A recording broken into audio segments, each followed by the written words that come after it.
तो राजन जी इस कंडीशन में हमारे पास आए थे. He was frustrated, disappointed, in very painful condition he came to us, and that was quite understandable because he was on bed for many months, a very active person, but because of this fracture and not a very pleasant result, he was not happy with the treatment that he had received. So during examination, first thing was there was shortening of around 1 inch of right side, and in these patients we always see that there is a pelvic tilt which adds to the limb length discrepancy. Neurological deficit was not there, which we have to always see in acetabulum fracture. Movements were fairly okay. Flexion was fine on the operated side, but rotations were limited. और जब इनका हमने abduction किया तो वो काफ़ी limited था, leg open नहीं हो रही थी राइट साइड में, जबकि लेफ्ट साइड में it was fine. Muscle wasting थी वो जो कि एक्सपेक्टेड है. जब आप कुछ महीने तक बेड पर रहते हैं तो मसल वेस्टिंग हो जाती है, that is very much expected. तो हमारे साथ राजन सक्सेना जी हैं, जिनका हमारे प्रोफेशन से काफ़ी रिलेशन है. हम बायो इंजीनियर हैं ये इंजीनियर हैं. तो आप भी कुछ चीज़ें बनाते हो, रॉ मटेरियल लेकर वो सब, और हम भी कुछ चीज़ें जो ख़राब हो जाती हैं उनको नॉर्मल सी की तरफ लेके आते हैं, कोशिश करते हैं लाने की, and most of the times we are successful. तो राजन जी एज 61 है. 61. क्या हुआ था, एक्सीडेंट हुआ था? एक्सीडेंट. कब, हाउ लॉन्ग बैक? 24 नवंबर. अच्छा. 2023. हाँ. उसके बाद सर्जरी? उसके बाद 2 दिसंबर को सर्जरी, 8 दिसंबर को डिस्चार्ज. ऑलराइट. उसमें उन्होंने एसिटाबुलम जो फ्रैक्चर हुआ था उसकी प्लेटिंग किया था. And were you walking at that time with walker with the other leg? नहीं, टोटली बेड रिडन थे. टोटल बेड था. फिर फरवरी में उन्होंने चलवाया, तो मैं चल नहीं पाया. पेन हुआ? बहुत ज़्यादा. वो पेन आज तक है. जी जी. तो फरवरी से अब तक आप फिर से भी नहीं, दोबारा नहीं चल पाए? 1 महीना फिर मैंने बेड रेस्ट करा. हाँ. तो फिर इस चांस से मैं चल पाया लेफ्ट से. जी जी जी. राइट से नहीं चल पाया. क्योंकि मेरे फिर उसके बाद वॉकर से चलवाया तो वॉकर भी छुड़वा दिया था उन्होंने. मैं लचक के चलता था बहुत ज़्यादा. ठीक है. लेकिन जब स्टिक से चलने लगा, उससे बात हुई, तो मैं लेफ्ट साइड से बहुत अच्छे से स्मूथली चला, लेकिन दर्द फिर भी था. मतलब दर्द हमारा गया नहीं वैसे? दर्द नहीं गया. Alright. So the problem is with the fracture, not with the first surgery. उन्होंने अपनी तरफ से काफ़ी अच्छा अलाइनमेंट किया है, एंड इनफैक्ट हम जो सर्जरी करने वाले हैं will be taking advantage of that first operation. So we should be thankful to the primary trauma surgeon जिन्होंने हमारे लिए एक बेस बनाया है जिसके ऊपर हम काम करेंगे. दूसरी चीज़, जब हम ये सर्जरी करेंगे, क्योंकि हम नॉन सीमेंटेड इम्प्लांट्स यूज़ करते हैं, तो हम जितना भी बोन मटेरियल अवेलेबल है उसको इनकरेज करेंगे to build on the implant. It will grow on the implant. तो इसकी अच्छी बात क्या होती है कि जितना आप चलेंगे आगे, बोन उसके ऊपर ग्रो करता चला जाएगा. So we are not reducing the volume of your original bone, rather we are promoting it to grow further. अगर हम इसमें सीमेंटेड इम्प्लांट यूज़ करते हैं तो that will totally stop the bone growth. तो इसलिए उसकी लाइफ कम रहती है, कुछ सालों के बाद वो ख़राब हो जाता है. And when you take out the cemented implant वो पूरी बोन को भी साथ में ले आता है. That means you don't have a chance for revision. तो ये बड़ी केयरफुली करनी होती है चीज़ें. बट जनरल कंसेप्ट इज कि जो 60+ पेशेंट होते हैं उसमें non cemented implant is a big challenge, क्योंकि और विद ए फ्रैक्चर. बट क्योंकि हम धीरे धीरे वही काम कर रहे हैं इतने सालों से, and we have expertise in that field, तो अब हम उस चीज़ को क्लियर कर दिया है कि अब सीमेंटेड इम्प्लांट्स यूज़ नहीं करने, इसकी जगह नॉन सीमेंटेड इम्प्लांट्स यूज़ करते हैं. Just like ceramic. Ceramic is a bearing surface, that is a moving part. I am talking about the fixed parts. How they fix to your bone. Okay. There is one part which will be fixed to the acetabulum. There will be one part which will be fixed to your femur. तो उनका fixation कैसा करना है? With cement or without cement? That's what I am talking about. I am not talking about the articulation. Ceramic is part of the articulation. हाँ, आप engineer हैं ना, समझाना आसान है। तो आर्टिकुलेशन हम सिरेमिक रखते हैं, उससे आपकी लाइफ बढ़ जाती है इम्प्लांट की। हम टॉकिंग अबाउट फिक्सेशन, तो हम सीमेंट नहीं यूज़ करते हैं, तो will be using non cemented implants, क्योंकि एक बार सर्जरी हो चुकी है। So going in will be a challenge, क्योंकि वो सब फाइब्रोसिस चिपक जाता है सारा, नॉर्मल एनाटॉमी नहीं होता है। So it has to be a slow process, बहुत स्लोली करते हैं इसको, saving your nerves and vessels and everything. So it takes slightly longer than a normal surgery. Depending on the bone quality हम decide करेंगे कि आपकी weight bearing कब से स्टार्ट करना है। हमें पार्शियल वेट बेयरिंग करना है, फुल वेट बेयरिंग करना है, वॉकर के साथ करना है, स्टिक के साथ करना है। So those things will be decided after the surgery. ये राजन सक्सेना जी का सर्जरी से पहले का एक्सरे है। तो इसमें आप देखेंगे कि इनका ये फ्रैक्चर था, एस्टेबुलम फ्रैक्चर हुआ था, जिसमें प्लेट लगाई गई, which is the right treatment to do. लेकिन बहुत बार ऐसा होता है कि बेस्ट ट्रीटमेंट के बावजूद भी हिप में आर्थराइटिस होती है, और ये इनका शुरू का एक्सरे है। उसके बाद कुछ महीनों बाद जब इनका हमने दोबारा एक्सरे किया तो उससे पता चला कि इसमें आर्थराइटिस हो गई है, और उसी वजह से राजन जी तकलीफ़ में थे, लंगड़ा कर चल रहे थे, काम नहीं कर पा रहे थे।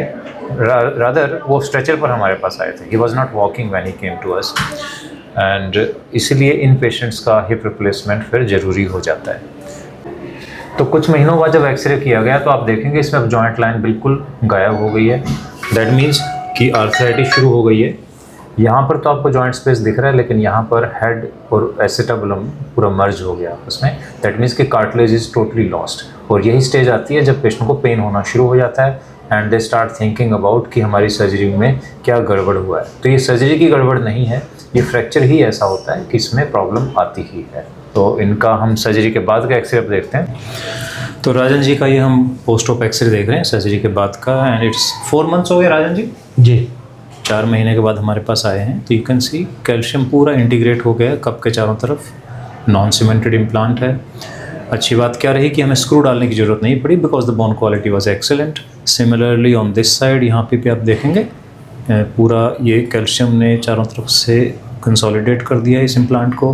अब ये बहुत ही स्ट्रॉन्ग इम्प्लांट है, and patient can feel it. जब पेशेंट चलता है उनको कॉन्फिडेंस जो है वो इसी स्टेबिलिटी के ऊपर, ये जो कंस्ट्रक्ट हम बनाते हैं, जो हम इम्प्लांट लगाते हैं, इसकी स्टेबिलिटी रिफ्लेक्ट होती है पेशेंट की एक्टिविटीज़ में, पेशेंट के कॉन्फिडेंस में।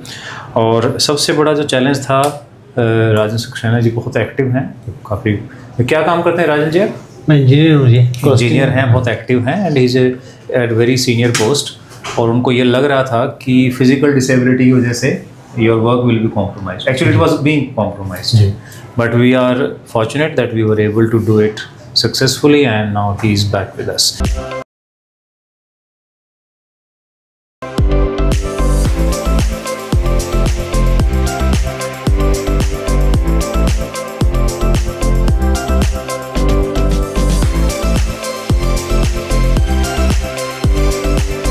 एग्जामिनेशन में द फर्स्ट थिंग इज कि हमारा लेग लेंथ तो सेम था, पहले लेंथ सेम था, नहीं सेम था, बिल्कुल सेम था, और अब थोड़ा सा 1 सेंटीमीटर आपको लेंथनिंग लगता है। ये बड़ा है, हाँ थोड़ा सा बड़ा लगता है। So that happen sometimes because of the pelvic tilt. Around 1 centimetre का लेंथनिंग है, विच विल ग्रेजुअली एडजस्ट। जैसे जैसे आप चलेंगे आपका पेल्विस रोटेट करेगा, क्योंकि अभी स्पाइन आपका स्टिफ है काफ़ी, and that is the reason आपको अभी इस एरिया में पेन आ रहा है, because the pelvis is trying to move.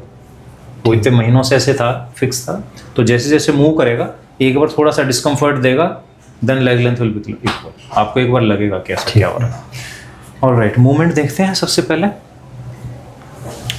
90 degree flexion है हमारा, rotations are reasonably good, and abduction भी हमारा अराउंड 30-40 डिग्री तक आ रहा है।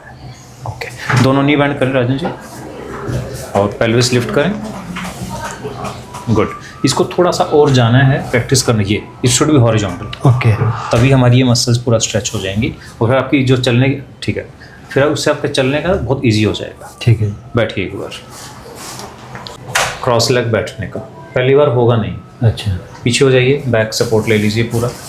First you do with left side, जैसे चौकड़ी लगाते हैं ना, लेफ्ट से करिए पहले आप, इजीली हो रहा है। ठीक है, अब इसको नीचे करें, अब राइट साइड से करिए। It will be difficult, I understand, लेकिन ये अब शुरू करना है हमें, तो धीरे धीरे आप प्रैक्टिस करेंगे तो ये चौकड़ी लगाने वाला कुछ महीनों में आपका हो जाएगा। स्क्वाट करके देखा आपने? नहीं, आइए कोशिश करते हैं। मना कर दी थी, मैं बैठा नहीं। हाँ हाँ हाँ तो और हाँ हाँ जितना जा सकते हैं जाइए, बस ठीक है। क्योंकि कॉन्ट्रैक्चर बन गए हैं। इतने दिनों सब सीधे लेटे हुए सीधे थे, लेटे हुए। फिर सर्जरी के बाद भी हमने भी थोड़ी थोड़ी मूवमेंट शुरू कराई है, तो वो सारे कॉन्ट्रैक्चर्स को रिलीज करना है हमने। यहाँ पे आने से पहले तो मैं लेटा ही था। हाँ प्रैक्टिकली बेड रिडन थे आप, जब मैंने देखा बिल्कुल आप आए थे, कैसे आए थे। ओके तो अभी कितना चल लेते हैं पर डे? सब मैं 4,500 से 5,000 नॉर्मल चल लेता हूँ। मैं उससे भी ज़्यादा चल सकता हूँ, लेकिन चलता नहीं हूँ। चल लेते हैं। मैंने कि भाई आपको दिखा दूँ, उसके बाद ही चलो। कोई पेन किलर वगैरह नहीं? नहीं, और आज हमने सीढ़ी चढ़ना भी शुरू कर दिया है। हाँ जी। हाँ क्योंकि हमने होल्ड किया था थोड़े दिन कि अभी सीढ़ी नहीं 3 चढ़ेंगे। सीढ़ी तो मैं चढ़ ही रहा था, उतरने चढ़ने घर का। लेकिन आज नॉर्मल चढ़ पाए, नॉर्मल। कॉन्फिडेंट, हाँ अपना काम शुरू कर दिया। हाँ जी, दैट्स वेरी इंपॉर्टेंट। वो शुरू कर दिया। हाँ हाँ बहुत अच्छी बात है, and that is the biggest complement for us कि हम वहाँ तक ला पाए। क्योंकि मुझे याद है मैम के पहली बार जब मीटिंग हुई थी हमारी, आप नहीं आए थे फर्स्ट मैं नहीं टाइम, आया। मैम आए थे, शी वाज रियली अपसेट। हाँ। तो convey our regards to her and thank you very much for giving us the opportunity. क्योंकि जिस तरह के केस आपका है, these are not very common cases, these are difficult to treat and rare cases. जी, but जो technique हम use करते हैं, MIS टेक्निक है, उसमें ये चीज़ें हम कर पा रहे हैं। मतलब हमारा जो रेंज है, जो स्पेक्ट्रम है, वो बढ़ गया है काफ़ी बिकॉज ऑफ MIS। अगर हम ओपन से करते तो शायद we would have been hesitant, क्योंकि ऑलरेडी एक सर्जरी हो चुकी थी, प्लेट है, सब कुछ है। एंड जो प्लेट आपकी लगी थी, हमारा एक बीच में डिस्कशन हुआ था कि प्लेट जो लगी थी, क्या उस सर्जरी की वजह से ऐसा हुआ है? तो मैं आपके लिए और बाकी व्यूअर्स के लिए क्लैरिफाई करता हूँ कि जो फ्रैक्चर होते हैं एसेटाबुलम के, जो फर्स्ट सर्जरी होती है उसमें जो प्लेट लगाई जाती है वो हमारा बेस होता है। हाँ आपने बताया था ये बात। अगर वो नहीं होता तो हम ये नहीं कर पाते। But unfortunately 50% of patient after plating go for hip replacement, और पेशेंट के मन में ये रहता है कि जो पहली सर्जरी थी वो ख़राब हुई है। ऐसा नहीं है। एक्चुअली मेरे साथ ये हुआ था कि जो डॉक्टर साहब थे उन्होंने मुझे ये कहा था कि आपका ऑपरेशन फेल हो गया। हम अब हमें नहीं पता था इस हाँ चीज़। फेल नहीं कहेंगे उसको, उन्होंने मुझे यही बोला। दिस इज लाइक 50% इंसिडेंस है, तो उसको that is a normal thing, we have to accept it. Acetabulum में 50% केसेस में रिप्लेसमेंट होगा, बट विदाउट दिस प्लेट हम कभी भी नहीं कर पाते। तो we should be thankful to the first surgeon who has done the more difficult job. जी, क्योंकि उस टाइम आप ट्रॉमा में थे, आपकी बॉडी पूरी अनस्टेबल और आप बहुत सारे एंग्जाइटी, बहुत सारी चीज़ें होती हैं, तो उन्होंने एक्यूट फेज से निकाला है आपको। तो we should always be thankful to people who attend you in the first stage. जी जी, तो हमारी तरफ से भी आपके सर्जन को थैंक्स है। नहीं बिल्कुल, मैं तो उनको बोलता हूँ थैंक्स, बोलता ही हूँ। क्योंकि उन्होंने जैसे बताया था मैंने वैसे एज इट इज़ आपको बता दिया। तो सर्जन का क्या होता है ना कि क्रेडिट कई बार कम मिलता है जितना काम करते हैं, तो at least we should understand technically. आप इंजीनियर हैं, हम बायो इंजीनियर हैं। चलिए sir, all the best. Thank you sir. Doctor साहब